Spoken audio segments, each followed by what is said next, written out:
सुरेखा जी से तो अपनी खुशी थामे नहीं थम रही थी, और हो भी क्यों ना। नई विवाहिता बिटिया सिमरन और दामाद मानवेंद्र घर जो आ रहे हैं, अपनी पड़ोसन को चहकते हुए बता रही थी। बेटी घूमने निकली थी तो थोड़ा सा रूट चेंज करके बीच में 2 दिन के लिए मायके भी रुकने आ रही है। समझदार पति हो तो ऐसा जैसे मेरी बेटी को मिला है तो क्या हुआ, जो भी अभी कुछ दिन पहले ही मायके आके गई है। आखिर किस लड़की का मन नहीं होता माता पिता को देखने का। माना कि सास थोड़ा तेज है, मगर उससे क्या। मानवेंद्र ने कह दिया, तुम्हें जब मम्मी पापा से मिलने का मन हो मुझे बता दिया करना, मैं कोई ना कोई उपाय निकाल कर तुम्हें उनसे मिला लाया करूंगा। ऑफिस के टूर वगैरह लगते रहते हैं, तुम्हें भी साथ ले चलूंगा, फिर वहीं से मम्मी पापा से भी 1-2 दिन के लिए मिल आना। सच कहूँ तो मुझे तो इस बात की भी कोई परवाह नहीं है कि समधन रानी जरा तेज है।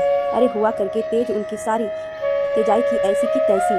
बड़ा चिरा करे जो मेरी बेटी को एक से एक मॉडर्न ड्रेस ला के देता है। मैंने कहा तो नीडर हो कर पहना कर, कुछ बोले तो कह देना मेरे पति ला के देता है तो मैं क्यों ना पहनूं। खाने पीने में भी सिमरन को ठीक से ना पूछती थी। उसकी सास ये भी नहीं सोचती थी कि नई बहू है, संकोच करेगी कहीं भूखी ना रह जाए। सिमरन ने मानवेंद्र को बताया तो वो इतना नाश्ते का सामान ला के रख देता है, कहता है तुम खाकर ही निकला करो अरे कमरे से, फिर किसी का काहे का डर। इतना पढ़ने में होशियार है, इतनी अच्छी नौकरी फिर मेरी बेटी ने तो अपने बस में कर रखा है। लो गाड़ी का हॉर्न बजा, बेटा विवेक एयरपोर्ट से बिटिया दामाद को लेके आ गया। मैं चली बाउंड्री से लटक कर अपनी पड़ोसन से बात करना छोड़कर सुरेखा जी बेटी दामाद की आगवानी को भागी। लौटे से जल उतारते के बाद जो उन्होंने किनारे डाला तो विवेक जो मोबाइल से सबकी पिक लेता जा रहा था बोल उठा, मम्मी इतनी बिजी हो, थोड़ा स्माइल करो तो फोटो भी अच्छी आएगी। अरे धत, मैं सिर्फ फोटो के लिए क्यों दिखावे वाली स्माइल करूं। मेरा दिल तो वैसे ही खुशी के मारे वाली उछल रहा है। मेरा हीरे जैसे दामाद घर जो आया है। और सुन रहा है विवेक, ये फोटो कहीं न डालना वरना समधन जी को घर बैठे ही पता चल जाएगा कि दोनों यहाँ रुके हुए जा रहे हैं। मानवेंद्र ने झुककर पैर छुए तो हजारों आशीष और दुआओं का पिटारा खुल गया। दामाद के पीछे पीछे घूमते हुए उनकी आवभगत में कोई कसर ना छोड़ रही थी। सुगंधा जी ढेरों पकवान व्यंजन की तो ढेर लगा दी। बस अफसोस लड़की के जाते समय कुछ साथ रख ना पाई। आखिर ससुराल वालों को पता थोड़ी ही था कि यहाँ मायके में रुकते हुए गई है। हर आने जाने वाले से बस दामाद का ही गुणगान करती थी, जितना बखान कर ले मगर मन ना भरे। आखिर जो इंसान अपनी पत्नी को खुश रखे, उसकी खुशी के लिए अपनी तथाकथित तेज तरार माँ से भिड़ जाए और दुनिया की परवाह ना करके अपनी पत्नी पर कोई आँच न आने दे, ऐसा दामाद किस सास को प्रिय नहीं होगा। क्या कहते हैं जी, विवेक की शादी की बात पक्की हो गई है। सिमरन को बुला ले, महीना भर पहले से आ जाएगी तो मुझे भी सहारा रहेगा। सुरेखा जी ने अपने पति से कहा, कैसी बात करती हो तुम भी, अभी उसके ससुर जी की तबीयत ठीक नहीं है, शादी के कुछ दिन पहले आ जाएगी, अभी तक कहना अच्छा लगेगा क्या। उन्हें वैसे भी पता था कि सिमरन सिर्फ घूमने में बिजी रहेगी, कोई हेल्प ना होगी। अपनी बेटी को वो भली भांति जानते थे, यहाँ भी लाड़ में कोई जिम्मेदारी ना उठाती थी। ये भी कोई बात हुई। दोनों पति पत्नी काफ़ी एक दूसरे की देखभाल करने के लिए बार बार भाई की शादी पड़ेगी, मेरी बेटी तो आएगी। सुरेखा जी ने तुनक कर कहा, विवेक अभी कहाँ जा पाएगा, उसे 100 काम है, छुट्टी कहाँ है उसके पास, किसी को परेशान होने की ज़रूरत नहीं है। मैं दामाद जी से बात करूंगी, वो स्वयं छोड़ जाएंगे। और सिमरन को छोड़ने मानवेंद्र जी आए। सिमरन अकेली बहन भाई की शादी की हर रस्मों में जी भर कर एंजॉय की। नई भाभी वैशाली घर आ चुकी थी। सुबह हलवाई नाश्ता बना रहा था। सुरेखा जी सबको नाश्ते के लिए पूछ पूछ कर खिला रही थी। उन्होंने सिमरन से कहा, जा भाभी, नहा धोकर तैयार हो गई हो तो बाहर बुला ला, सबके पैर छू ले, फिर तो कल से सब चले ही जाएंगे। सिमरन कमरे में आई तो ऊंचे स्वर में बोली, ये क्या भैया, भाभी का नाश्ता कहाँ से लाकर दे दिया, बाहर सब इंतजार कर रहे हैं। भाभी आपको तो सोचना चाहिए था, मम्मी कब से बुला रही है, कहीं अलग से बाजार से नहीं लाया। सिमरन हलवाई के पास से ही लाकर दिया, देख तो रही हो कितनी देर हो गई है, तो क्या हुआ, शादी ब्याह का घर में थोड़ा ऊपर नीचे होता रहता है, इतना तो सब्र करना चाहिए था। तब तक सुरेखा जी भी भीतर आ गई। विवेक को लगा कि मम्मी बोलेगी कोई बात नहीं, बहू खाकर फिर बाहर आना, मगर आते ही मम्मी जी की तोड़ियां चढ़ गई। अरे इतना भी नहीं बर्दाश्त हो रहा था तो हमसे कहती, ये अभी से विवेक से कहना शुरू कर दिया, और आगे से सबके साथ जब नाश्ता बने तब करना। ये चुपके चुपके पति पत्नी अकेले कमरे में बैठकर खाइए, आइंदा से मैं नहीं देखूं। मम्मी जी दन दनाते हुए कमरे से निकल गई। आंखों में आंसू भरकर वैशाली अपने पति की ओर देख रही थी। नाश्ता सामने ही रखा था, अभी तो खाना शुरू ही किया था। सिमरन जी जा चुकी थी। विवेक मम्मी के सामने कुछ बोलकर माहौल ख़राब नहीं करना चाहता था। सुरेखा जी ने फिर वैशाली को नाश्ता भी नहीं पूछा, जबकि पहले भी वो खा नहीं सकी थी। दोपहर का खाना बहुत देर से हुआ, तब तक वैशाली का पेट भूख से मरोड़ रहा था और आखिर उसको उल्टियाँ आने लगी। ढेरों मेहमान खाकर जा रहे थे, मगर जिस बहू के आने की खुशी में यह उत्सव था, वही भूखी बैठी थी। सुबह का तमाशा देखकर विवेक कुछ नहीं बोल रहा था। कहने सुनने में बड़ी छोटी सी बात, मगर क्या यह बात इतनी ही छोटी थी?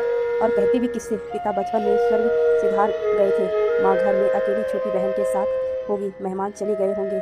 माँ का शाम तक फ़ोन आया, वैशाली बस फ़ोन पकड़कर फूट फूट कर रोने लगी। माँ ने समझा, नई जगह है बेटी, खुश रहे, ज़्यादा फ़ोन करेगी तो कैसे नई दुनिया में रचेगी बसेगी। वैशाली का ऑफिस शुरू हो गया, शादी के लिए दी गई छुट्टियां भी खत्म हो गई थी। सुरेखा जी कभी काम करने को तो कभी ऑफिस से लेट आने को किसी न किसी बात पर कलेश मचा करती थी, जबकि वैशाली अपने ओर से भरसक प्रयास करती थी सब कुछ अच्छा करने के लिए। एक दिन सुरेखा जी की सहेली निगम आंटी ने पूछा कि तुम्हारी बहू तो नौकरी से लेकर घर सब में कितनी होशियार है, किसी के आने जाने पर भी कितने अच्छे से आओ भगत करती है, स्नेह से व्यवहार करती है, मगर कभी तुम खुश नहीं दिखती। मैं भी जानती हूँ जितनी मुस्तैदी से नौकरी करती है वैसे ही सब कुछ संभालती भी है, मगर क्या मैं ऐसी बेवकूफ़ हूँ जो अपनी बहू की तारीफ करके उसे सिर पर चढ़ा लूँगी?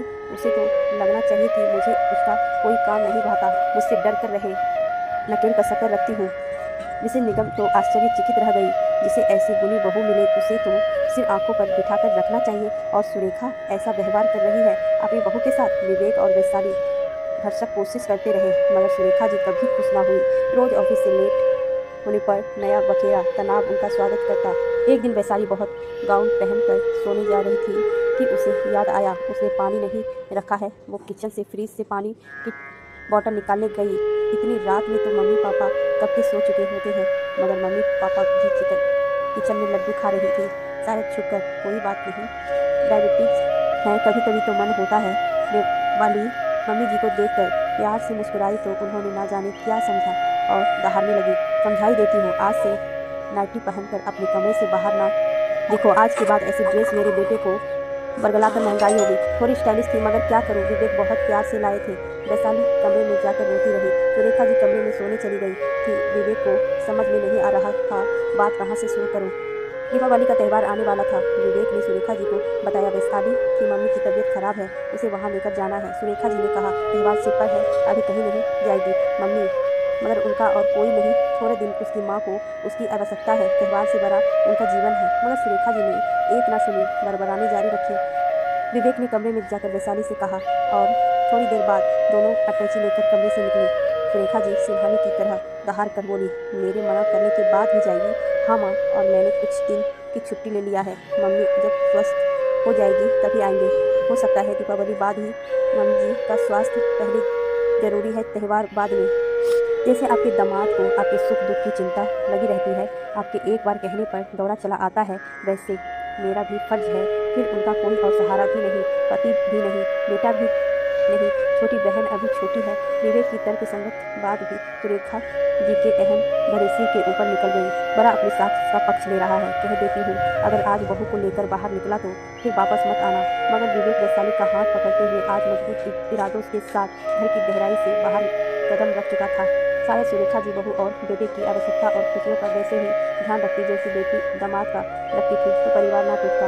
फिर दुनिया से कहती फिरेगी बहू साथ में रहना नहीं चाहती थी। कभी उनकी बेटी सिमरन भी समझाकर पूछ सकती थी, मेरे लिए तो तुम्हारा मन दूसरा रहता था, सास बनने ही क्यों बदल गई माँ? विवेक और वैशाली जैसे बच्चे जिनके साथ उनका शेष जीवन खुशी खुशी बीतता, सुरेखा जी बहू को दबाने और अपनी सासपना दिखाने के चक्कर में घर को आज इस कगार पर ला दिया। विवेक गहरे दुख और अफसोस के साथ यह सोचते हुए घर से निकल रहा है कि कैसी उलझन में डाल दिया है तुम्हारी दोहरी नीति ने। माँ, काश तुम समझ पाती, ऐसी दोहरी नीतियों से रिश्ते टूट ही है, जुड़ते नहीं।